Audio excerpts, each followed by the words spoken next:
rempon tahu nggak, Dok? Nggak tahu. Nggak tahu. Di sini nggak tahu rempon. Taunya rawon ya. Kayak Batasin. ajarin tuh dari kita sebelum diajarin orang lain. Udah mulai pacaran nggak sih, Dok? Enggak. Dan Enggak, aku setuju. kalau nggak diajarin pacarnya, diajarin temennya nanti. Tapi itu bahaya loh, Dok, kalau kita nggak ngajarin, orang tua yang nggak ngajarin. Bismillahirrahmanirrahim. Assalamualaikum warahmatullahi wabarakatuh. Welcome back again with Cita Skolar Podcast. Masih ngobrol muda roso dengan Fatma. Selamat sore Mbak Fatma. Selamat sore. Selamat sore. Kali ini ada waktu untuk ngobrol lagi. Ngobrol lagi. Ngobrol lagi. Tapi kita ngobrolnya di suasana yang bebas alam. Ya. Di jalanan, ya. Ya. Atau mungkin nanti di pemandangan yang lainnya. Ya. Nah, kita jangan terpacu di studio aja ya Pak ya. Iya. Kita harus cari nuansa beda. Nah, podcast nanti kalau di studio kelihatannya podcast kok terlalu formal banget ya. Kita kan nggak formal ya. Iya. Mbak Fatma. Ini santuy. Santuy ngudoroso, Jawanya ngudoroso Iya. apa ya? Ya, Pari keno. pari keno. Apa itu artinya? Pari keno tuh sekedarnya gitu. Oh, Ya. sekedar Santai. tengok. Ya, Nah. santai. Ngobrol ringan, santai. Nah, Iya. tapi ini agak pembahasan nih Mbak, karena kita punya generasi ya, anak ya. Iya. Tuh.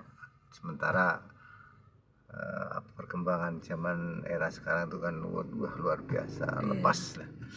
Di antara salah satunya yang sangat perlu kita konsenkan adalah masalah pergaulan bebas. Nah ini perlukah, kalau sekarang saya cari temanya, perlukah pendidikan seks itu kepada anak?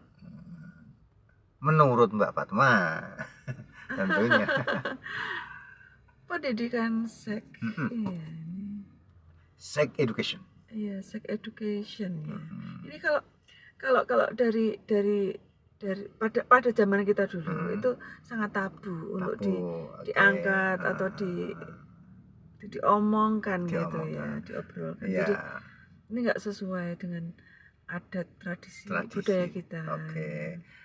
Di zaman dulu termasuk zaman saya ya, Iya. itu memang tabu. Iya, Karena apa, akses informasi itu memang tidak ada. iya, Tidak ada internet, tidak Iya. ada sosmed dan sebagainya. Iya. Tapi ketika pintu itu dibuka lebar-lebar sehingga akses internet, mau nggak mau anak itu udah tahu duluan daripada kita.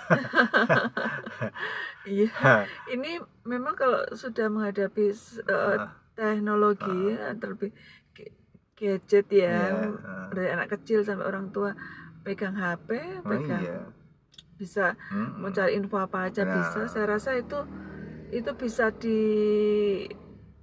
dikendalikan ya. Ya. Jadi untuk mengadakan pendidikan seks seperti di luar negeri itu, Mm-mm. di Eropa, di Australia atau di mana itu, kalau saya rasa untuk di Indonesia tidak perlu. Nggak perlu. Iya. Kenapa Pak kira-kira? Itu dampaknya sangat kurang bagus. Kurang bagus Iya, ya. untuk Di antaranya. iya. Di antaranya Kurang itu bagusnya. efeknya bisa ke free sex ya. Oh. Kehidupan seks bebas gitu. Iya. Kenapa bisa begitu? Ya karena ini kalau dari pendidikan seks dia tahu, semakin dia bisa berkelit atau mencari alasan gitu untuk lari dari kenyataan bahwa memang seks itu perlu, tapi tanda kutip. Iya. Kalau orang tua zaman kita orang tua dulu itu tabu, tapi tidak menutup kemungkinan bahwa anaknya pasti semua akan menikah. Iya. akan merit gitu. Jadi kita kalau usianya sudah waktunya merit, sudah waktunya menikah, ya otomatis secara alami itu akan terakomodir gitu. Mestinya gitu. Bagaimana kalau edukasinya itu untuk memang edukasi supaya paham, dan edukasi itu adalah mencegah sesuatu ya, penyimpangan yang bahayanya seks dini, bahayanya penyakit, bahayanya kalau pacaran terlalu bebas dan sebagainya. Yang intinya edukasinya bukan suatu seperti tutorial, enggak, tapi ini edukasi yang sifatnya positif, pencegahan untuk melakukan hal-hal yang itu di luar nikah. Ini tadi udah bagian dari pengendalian nafsu itu sendiri. Artinya udah self control gitu. Jadi kita nggak perlu mengangkat-angkat untuk bahayanya seks bebas, seks dini atau dan sebagainya. Itu dengan pengendalian diri tadi itu sudah melebihi cukup, Mas Miko. Ya. Terus edukasinya dari pengendalian diri dari mana? Ya itu bisa secara pribadi, dari bacaan, dari keluarga, terutama dari keluarga. Ya. Bagaimana kalau mereka itu sekarang tuh akses sosmed yang luar biasa, yang istilah keterbukaan yang luar biasa, sehingga kita sini aja kita bisa mengakses suatu aplikasi dengan mengunduh aplikasi, atau kemudian juga bisa akses dengan sekarang kan ada yang namanya VPN dan sebagainya, sehingga mereka bisa nembus nonton dengan luar negeri yang memang tontonannya justru malah seperti edukasi, bukan edukasi ya, seperti malah tutorial. Itu bukan edukasi. Makanya yang ditonton anak ini karena tidak ada edukasi, dia justru malah nonton yang langsung blue misalnya. Itu kan tutorial yang ini batasnya ini kalau dari moyang kita, artinya ada tradisi budaya jelas ini tidak sesuai untuk pendidikan seks di Indonesia atau di negara kita. Nah, itu semua untuk mengantisipasi ke depannya generasi yang lebih sehat berpikir, artinya tidak terjerumus ke hal-hal yang negatif gitu, atau perilaku yang negatif. Bagaimana kalau yang menjerumuskan itu justru ketika sedang berpacaran? Karena mereka itu sekarang anak sekarang itu kan rata-rata sudah berpacaran. Ini makanya pendidikan dari keluarga, artinya orang tua juga harus bisa memberi contoh yang baik. Artinya tidak dia tuh kalau kehidupannya free sex, bisa dibayangkan anaknya akan seperti apa gitu. Kalau justru dia diketahui seksnya itu dari pacarnya, gimana itu, apa nggak lebih berbahaya daripada dia sebelum karena tidak ada edukasi ya, tidak ada tadi yang menurut Mbak Fatma kan tidak perlu pendidikan, ternyata dia malah mendapatkan asupan informasi dari pacar atau teman lingkungannya yang justru itu bukan pendidikan yang bagus. Ini yang jelas tidak boleh menyita energi dan pemikiran kita untuk memikirkan seks yang tanda kutip itu tabu untuk diomongkan gitu. Jadi kalau saya pribadi tidak mendukung. Terus Mbak Fatma nggak mendukung ya. Jadi biarkan anak-anak itu mencari informasi sendiri sesuai seukur tol ukurnya anak gitu ya. Nah, ini pendidikan edukasi itu juga sesuai dengan umur sih, Mbak. Kalau sekarang itu yang ada kan umur SD edukasinya gini, SMP gini, SMA gini. Terlalu dini kalau masih SD. Jadi saya rasa usia remaja itu yang memang tanda kutip sangat berbahaya. Kalau tahu hanya sedikit-sedikit. Jangan salah, Mbak. Itu sekarang SD sangat berisiko tinggi ya. SD itu sekarang anak-anak sudah bisa mengakses. Akhil ya, masa akhil itu. Anak SD. Tahu nggak, Mbak? Anak SD itu sudah mengenal sesuatu istilah-istilah seks yang sangat tidak tidak kita duga. Mbak Fatma mungkin zaman dulu, kalau zaman dulu kira-kira kenal nggak ya namanya istilahnya apa ya, itu namanya gangbang.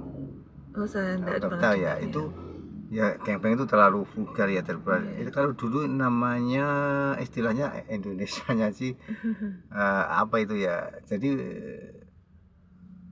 mereka karena komunitas banyak, sehingga ketika berkomunitas bergaul tadi ada perempuan satu yang akhirnya dijadikan rame-rame ya sebagai eksploitasi. Itu zaman dulu sudah ada, 80-an itu zaman dulu ada. Kalau sekarang istilahnya gangbang lah ya. Itu ada. Nanti satu diajak ramai-ramai mbuh itu pesta atau apa aja. Itu anomali. Lah ya. Karena itu zaman dulu aja SD sudah ada kayak gitu lah. Nah, Mbak Fatma kan bilang tadi pendidikan SD terlalu dini, padahal itu justru malah tidak perlu mereka tahu. Nah, mereka justru tahu kayak gitu, SD sudah tahu sendiri kayak gitu, sehingga terjadi penyimpangan kayak gitu. Gimana coba? Ya itu harus diawali dari keluarga lagi. Jadi kuncinya keluarga. Iya, artinya dari relation awalnya. Celakanya dan kalau menjadi orang tua bagi anaknya, yang diharapkan anaknya ke depannya akan berperilaku yang baik. Baik, celakanya keluarganya adalah hasil dari apa terjadi permasalahan broken home. Wah, ini Ya ini karena orang tuanya lagi. Iya, dalam keluarga atau Oke. berumah tangga harusnya. Nah, Iya. kebanyakan kayak gitu kan yang mudah tergoda adalah mereka yang ada permasalahan rumah tangga dan Ya sebagainya, ini orang kembali tuanya. lagi harus banyak-banyak meneropong dirinya sendiri memang. So- Apa yang bisa diberikan untuk dirinya artinya yang terbaik gitu. Gile, kita ngobrol lagi kayak gini. Jadi memang ini Iya. ada pro kontra Kalau antara kalau zolim ya saya rasa akan adanya penderitaannya. ya semuanya memang ada pro dan kontranya ya. Jadi Iya. kita Itu sepertinya sepele, padahal itu sangat fatal ya, sangat fatal. ya, Ya, itu merusak generasi penerus. ya, bagaimana dengan kalau anak-anak sekarang sudah pacaran itu? Menurut Bapak Iya, pacaran iya. perlu nggak? Itu makanya kalau edukasi mending agama tadi. Iya. Enggak, maksudnya gini, bukan seksual. karena Live, ya. sekarang karena orang kan apa namanya pacaran itu sekarang seperti hal yang lumrah, dan ketika anak itu ketika di pacaran justru ditanyain temannya misalnya udah berapa pacaran, oh udah 2 tahun, kamu pernah ngapain aja, masa pacaran tuh dibiarin aja, malah begitu dibully lah, itu gimana itu? Ya ini harus banyak meneropong dirinya, sekali lagi tidak boleh zolim gitu. Jadi pendidikannya harus dibatasi dengan harus didasari pada agama sebenarnya gitu. Ya memang kuncinya setelah agama ya Pak ya. Ya. Itu adalah pendidikan yang paling Iya. apa namanya yang paten lah. Kalau hanya hedonisme apa ya, material life, saya rasa ini kurang ngena karena ini menyangkut mental dan moral, sehingga si anak bisa bertindak asusila gitu. Oke, itulah teman-teman, jadi kita ngobrol tentang hal yang itu. Iya, Ya, harusnya agama ini. ya, saya kembali ke teman-teman, silahkan pakai metode yang ini. Yang penting kita selamatkan anak kita, Iya, Kak. jangan sampai terjerumus hal-hal yang berkaitan dengan pergaulan yang bebas di luar nikah itu tadi. Pak, Iya, ya. iya. Itu kita bagaimana pakai trik dan seninya orang tua, silahkan. Yang penting Iya. pencegahan bahwa generasi muda kita Itu selamat. terus ya, karena dari zaman Adam Hawa itu udah ibaratnya udah terkena dosa karena godaan-godaan setan. Jadi kita dalam kehidupan sekarang berumah tangga maupun berkeluarga harus sangat hati-hati Oke, begitu teman-teman. menyikapi suatu peradaban atau kemajuan zaman. Oke, begitu aja teman-teman ya, ngobrol kita asik sana kan. Yang sedikit ya tukar pikiran lah. Iya, iya. Oke, terima kasih. Wassalamualaikum warahmatullahi wabarakatuh. See you. See you.